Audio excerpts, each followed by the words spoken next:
Vnoučku, když už tvoje máma není v naší rodině, tak by ses měl naučit vydělávat tolik peněz jako já. Počkat, jak to myslíš, babi? Dám ti kontakt na jednoho pána, pro kterého vařím, a on ti řekne všechny informace.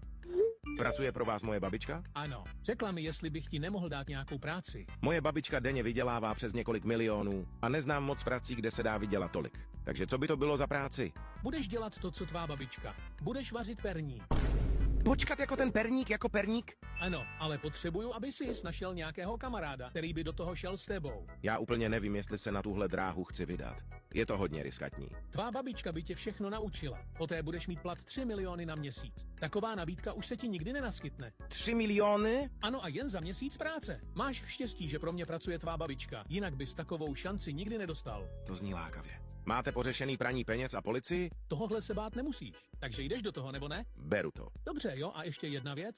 Jmenuji se Gustavo Frink, ale